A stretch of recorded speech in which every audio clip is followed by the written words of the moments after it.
எல்லாருக்கும் வணக்கம். ரொம்ப நன்றி. உங்க சிவகாசி மகளை இன்னைக்கு அமைச்சராக்கி சட்டமன்றத்தில் உட்கார வச்சிருக்கீங்க. அது மட்டும் இல்லாம முதலமைச்சர் இன்னைக்கு விஜய் அவர்களை உட்கார வச்சு அழகு பார்த்துருக்கீங்க. அவர் மேல நம்பிக்கை வச்சு எங்களுக்கு இந்த பொறுப்பை கொடுத்துருக்கீங்க. கண்டிப்பாக உங்களுக்கு தேவையான எல்லா விஷயங்களையும் நாங்கள் செஞ்சு தருவோம். இன்னொரு கடமையும் உங்களுக்கு இருக்கு. அது என்ன கடமை உங்களுக்கு தெரியும்.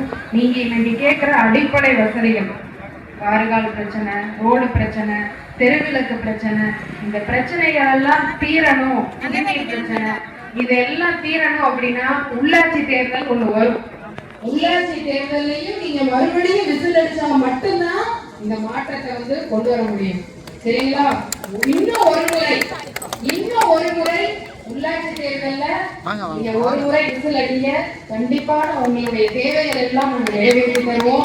நீங்க பெண்கள் அத்தனை பேரும் கேட்டீங்க டாஸ்மாக் மூடணும் அப்படின்னு சொல்லி. சிவகாசியில 8 டாஸ்மாக், பள்ளிக்கூடங்களுக்கு பக்கத்துல இருக்கிற டாஸ்மாக், கோயில் பக்கத்துல இருக்கிற டாஸ்மாக் எல்லாமே இன்னைக்கு நம்ம முதலமைச்சர் விஜய் அண்ணா உங்களுக்காக, உங்களுடைய அண்ணன் உங்களுக்காக மூடி கொடுத்திருக்காரு.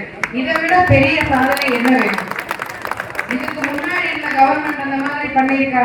கிடையவே கிடையாது. உங்க பெண்கள் பாதுகாப்பு அப்படின்றத அவர் ரொம்ப முன்னுரிமை கொடுத்து பண்ணனாலதான் இது முதல் முறையா பண்ணியிருக்காரு.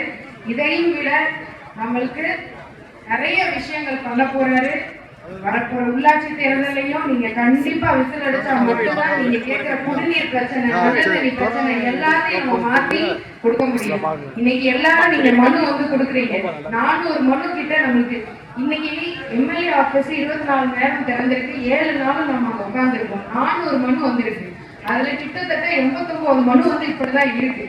இதுல 39 மனு நம்ம தீர்த்து கொடுத்துருக்கோம். சட்டமன்ற பொறுப்பாளரை நம்ம எதை தீர்க்க முடியுமோ அதெல்லாம் தீர்த்து கொடுத்துருவோம். ஆனா லோக்கல்ல நம்மளுக்கு கவுன்சிலர் இல்லாத ஒரு காரணத்தினால இந்த அடிப்படை வசதிகள்லாம் இன்னும் செய்ய முடியாம இருக்கு. இன்னும் 6 மாசத்துலயோ 8 மாசத்துலயோ உள்ளாட்சி தேர்தல் வரும்போது நீங்க மறுபடியும் விசில் அடிக்கணும்.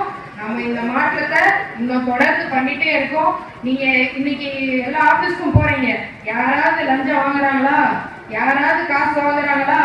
இன்னைக்கு லஞ்சம் இல்லாத ஊழலற்ற ஆட்சிய இன்னைக்கு நம்ம தலைவர் முதலமைச்சர் விஜய் அண்ணா அவர்கள் நமக்கு தந்திருக்காரு. இதை தொடர்ந்து நம்ம கடைபிடிக்கணும்னா நீ உங்க கையில உள்ளாட்சி தேர்தல் இருக்கு. தயவு செஞ்சு மறுபடியும் ஒரு முறை நன்றிமா. இன்னைக்கு இங்க 2வது முறை வரேன்னு உங்களுக்கே தெரியும். போட்டு ஜெயிச்சு வச்சக்கப்புறம் ரொம்ப வருஷமா நீங்க கேட்ட கோரிக்கை ஒண்ணு நிறைவேற்றி கொடுத்தோம். நீங்களே சொல்லுங்க, அது என்ன நம்ம நிறைவேற்றி கொடுத்தோமா? அதை யார் நிறைவேற்றி கொடுத்தா? முதலமைச்சர் விஜய் அண்ணா அவர்களால மட்டும்தான் இன்னைக்கு அது நடந்திருக்கு. இத்தனை வருஷம் நீங்க போராடி இன்னைக்கு உங்கள் அண்ணன்